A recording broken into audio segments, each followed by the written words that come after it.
వి gold trusted gold buyers తాకట్టులో ఉన్న బంగారాన్ని విడిపించి ఈ రోజు ఉన్న మార్కెట్ ధరకే కొనబడును. మరిన్ని వివరాలకు సంప్రదించండి 7771077720. ఇప్పటికే ఆరెంజ్ అలర్ట్ జారీ చేయడం జరిగింది. ప్రస్తుతం మనం చూస్తున్నాం ఇదంతా కూడా కరీంనగర్ ప్రాంతంలో ఉన్నాము. ఇదంతా వర్షం కురుస్తున్నటువంటి పరిస్థితి గత రాత్రి నుంచి కూడా నిర్మానుష్యంగా మాత్రమే ఒక్కసారిగా వర్షానికి ఎవరు బయటకు రావద్దు, అవసరం ఉంటే తప్ప అని చెప్పేసి హెచ్చరికలు జారీ చేశారు అధికారులు. అంతా హై అలర్ట్ జారీ చేయడం జరిగింది. గత కొంతకాలం నుంచి ఊరుస్తూ వస్తున్నటువంటి వర్షాలు గత రాత్రి నుంచి ఒక్కసారిగా కురవడంతో ఉమ్మడి కరీంనగర్ జిల్లా పర్టికులర్గా రాజన్న సిరిసిల్ల జిల్లా కరీంనగర్, పెద్దపల్లి, జగిత్యాలలోని పలు ప్రాంతాల్లో ఇప్పటికే జలకళ సంతరిస్తున్నటువంటి పరిస్థితి మనం గమనించవచ్చు. దాదాపు రాబోయే 24 గంటల వరకు కూడా ఈ వర్షం వచ్చేటువంటి సూచనలు కనబడుతున్నాయి. ప్రస్తుతం మనం చూస్తున్నాం ఇదంతా కూడా ఈ కరీంనగర్లోని పలు ప్రాంతాల్లో వర్షాలు కురుస్తున్నాయి, విస్తారంగా కురుస్తున్నటువంటి పరిస్థితి మనం అబ్జర్వ్ చేస్తున్నాం. దీనిలో భాగంగా ప్రస్తుతం మనం చూస్తున్నాం చాలా అవసరం ఉంటే తప్ప ఎవరు బయటకు వచ్చేటువంటి పరిస్థితి గమనిస్తున్నాం. దీంతో పాటు గోదావరి పరివాహ ప్రాంతంలో వచ్చు ఇప్పటికే కొన్ని ప్రాంతాల్లో హై అలర్ట్ జారీ చేయడం జరిగింది.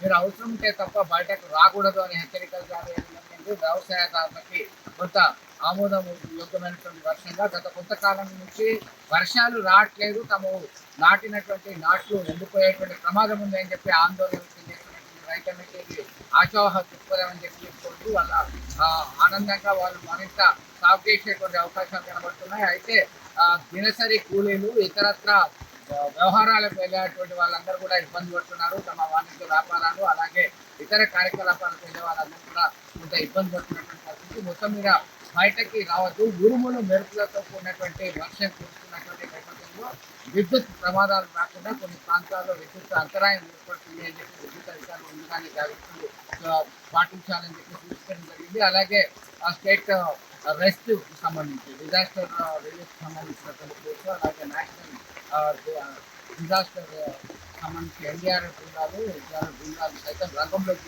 అవకాశాలు కనబడుతున్నాయి. ఇప్పటికే హైదరాబాద్తో పాటు తెలంగాణ రాష్ట్ర వ్యాప్తంగా విస్తారంగా కురుస్తున్నాయి. ఇదే పరిస్థితి ఉమ్మడి కరీంనగర్ జిల్లాలోనూ ఉన్నటువంటి పరిస్థితి మనం గమనించవచ్చు. కొన్ని ప్రాంతాలు హౌసింగ్ బోర్డు కాలనీ కావచ్చు, జ్యోతినగర్, ఇతర ప్రాంతాల్లో చాలా ఇళ్లలోకి ముఖ్యంగా కరీంనగర్ కలెక్టరేట్ ప్రాంతంలో సైతం నీరు స్మార్ట్ సిటీగా రూపాంతరం చెందినప్పటికీ వాణిజ్య సముదాయాల్లోకి నీరు వస్తుందని చెప్పి ఆవేదన వ్యక్తం చేస్తున్నారు స్థానికులు. మొత్తం మీద వర్షాలకు సంబంధించి అందరూ జాగ్రత్తలు పాటించాలని చెప్పి పరిస్థితి మనం ప్రత్యక్షంగా గమనించాం. తెలుగులో ఫాస్టెస్ట్ న్యూస్ ఇప్పుడు కొత్త అవతారంలో 5 సెకండ్లోనే పూర్తి వార్తా సమాచారం మీ చేతిలో. సోషల్ మీడియా ట్రెండ్స్ మీ కళ్ళ ముందుకే live TV and voice search ఆప్షన్స్తో ఇప్పుడే డౌన్లోడ్ చేయండి. యాప్ లింక్ డిస్క్రిప్షన్లో ఉంది.